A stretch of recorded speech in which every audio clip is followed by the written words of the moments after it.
عیسائی بھی 3 خداؤں کو مانتے ہیں، اقانیم ثلاثہ، باپ خدا ہے، بیٹا خدا ہے، روح القدس خدا ہے۔ یہ شرک کی سب سے بدترین شکل ہے کسی کو اللہ کا بیٹا کہنا۔ اللہ تبارک و تعالیٰ نے اس پہ جس طرح غضبناک ہو کر گفتگو ہے قرآن مجید کی ہے، اس طرح کسی اور شرک کے بارے میں نہیں کی۔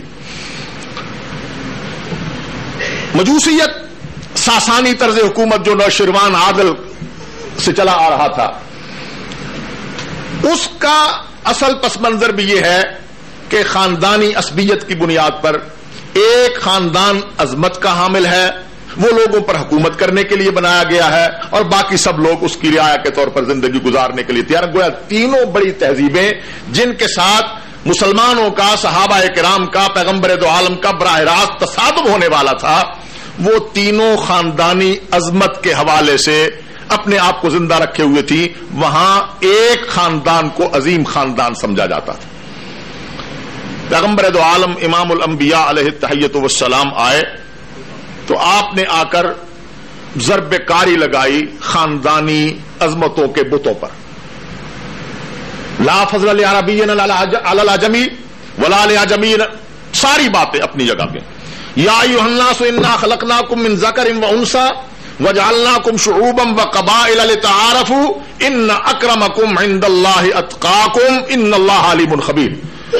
پیغمبر دو عالم صلی اللہ علیہ وسلم نے اپنی پھوپھی سے کہا، اپنی بیٹی سے کہا کہ اللہ کے یہاں حاضر ہونے کے لیے اعمال کر لو، میں محمد تمہیں اللہ کے یہاں بچا نہیں سکوں گا۔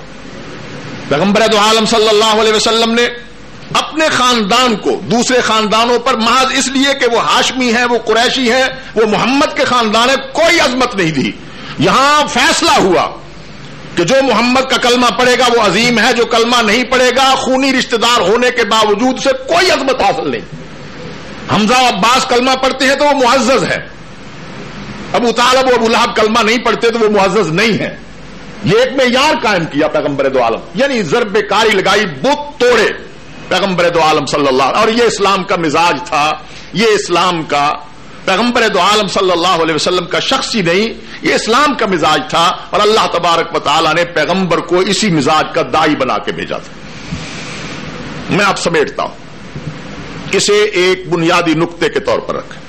پیغمبر دو عالم صلی اللہ علیہ وسلم نے فرمایا اذا ہلاک کسریٰ فلا کسریٰ بعدہ، کسریٰ ہلاک ہوگا تمہارے ہاتھوں سے ہوگا اور پھر اس کے بعد کوئی کسریٰ پیدا نہیں ہوگا۔ اذا ہلاک قیصر فلا قیصر بعدہ، قیصر ہلاک ہوگا تمہارے ہاتھوں سے ہوگا، پھر کوئی قیصر نہیں پیدا ہو سکے گا۔ پیغمبر دو عالم نے کہا سراقہ تم آج مجھے گرفتار کرنے آئے ہو، واپس جا رہے ہو، میں تمہیں کسریٰ کے کنگن پہننے کی خوشخبری دیتا ہوں۔ یہ پیغمبر دو عالم کی بشارتیں تھی کہ یوں ہونے والا ہے، یوں ہوگا کہ قیصر و کسریٰ کی کمر ٹوٹ جائے گی، تخت الٹ جائیں گے، تاج اچھالے جائیں گے، اور سارے خزانے قیصر و کسریٰ کے صحابہ اکرام کے قدموں میں مسجد نبوی کے سین میں ڈھیر کر دیے جائیں گے۔ یہ پیغمبر کی بشارت تھی۔ اور یہودیت کے بارے میں پیغمبر دو عالم صلی اللہ علیہ وسلم نے اپنی آخری وصیت میں بھی یہ کہا، آپ جانتے ہیں کہ اسی صلح حدیبیہ سے واپس آئے تو اللہ تبارک و تعالیٰ نے کہا کہ ایک غنیمت تو ہم ابھی آپ کو دینے والے ہیں۔ آپ قرآن کی آیتیں پڑھیں، ایک غنیمت اور ایک فتح ہم ابھی آپ کو جلدی دینے والے ہیں۔ اور وہ کیا تھی؟ پیغمبر دو عالم سے کہا گیا کہ آپ خیبر پہ حملہ آور ہو۔ خیبر سے نکال دیا گیا یہودیوں کو، پہلے ہی سمٹ چکے تھے، ان کی سازشیں، ان کی ابلیسی سوچیں، منصوبہ بندی۔ لیکن جس دن پیغمبر دو عالم صلی اللہ علیہ وسلم اس دنیا سے رخصت ہوئے تو آپ جانتے ہیں پیغمبر دو عالم نے اپنے آخری لمحات میں جو وصیتیں فرمائی، ان میں جہاں یہ کہا کہ نماز کا خیال رکھنا، الصلاۃ، یہاں کہا کہ ما ملکت ایمانکم، وہاں یہ بھی کہا کہ اخرج الیہود من جزیرۃ العرب، یہود کو جزیرہ عرب سے نکال دینا۔ یہ قدرت کی تقسیم ہے۔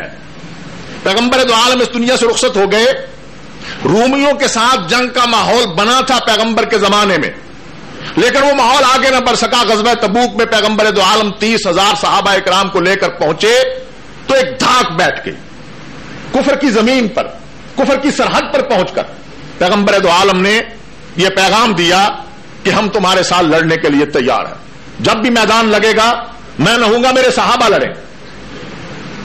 جنگ نہیں ہوئی، لیکن آپ جانتے ہیں کہ جنگ یرموک ہوئی، وہ بھی عیسائیوں کے ساتھ ہوئی، اس میں حضرت زید شہید ہوئے، حضرت جعفر شہید ہوئے، یہ عبداللہ بن رواحہ شہید ہوئے، اور حضرت خالد بن ولید کے ہاتھ سے وہ فتح ہوئی۔ یہ تین طبقے حضرت ابو بکر صدیق کے 2.5 سالہ دور خلافت میں جو ہوا وہ آپ کے سامنے ہے۔ حضرت ابو بکر انبیاء کے بعد نسل انسانیت میں وہ جرأت اور حمیت کا پیکر وہ فرد ہے کہ جس نے تاریخ تبدیل کر کے رکھتی ہے، جس نے رخ بدل دیا ہے قوموں کا۔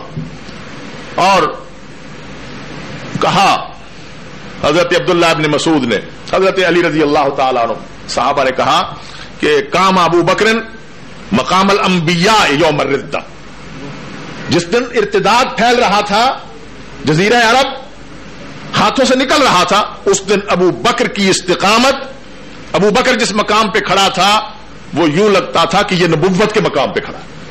بڑی اچھی بات، ایک عرب نے کتاب لکھی ہے، آج کے حالات میں جو ارتداد بڑھ رہا اس پہ سید کفیل شاہ صاحب آپ نے دیکھی ہوگی، اس کا نام سنا ہوگا، اس نے لکھا ردہ ولا ابو بکر اللہ، ارتداد تو ہے لیکن افسوس کہ کوئی ابو بکر نہیں، ابو بکر نے تاریخ کا رخ موڑا ہے۔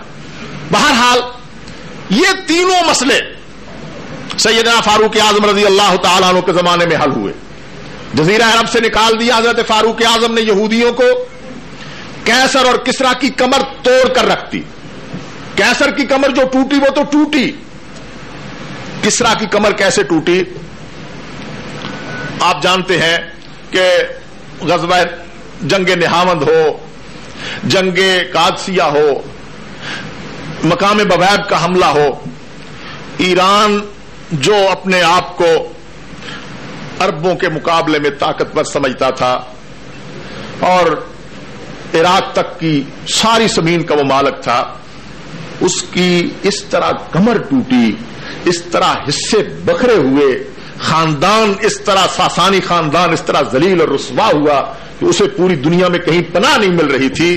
یہ حضرت فاروق اعظم رضی اللہ تعالیٰ عنہ کے زمانے میں ہوا۔